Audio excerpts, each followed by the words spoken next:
И момичетата и момчетата на Любой с тази вечер я изпълниха за първи път пред вас, заедно с рапърите Александър Стефанов и Георги Иванов. В концерта участваха Петър Божанов, клавир, Рая Тодорова, спортен клуб по художествена гимнастика Алегро, спортен клуб Торнадо, модерен балет при читалище Напредък, танцов състав Мисионис при второ соло професор Никола Маринов.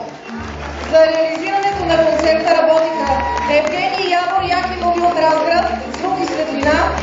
с видеозаснемане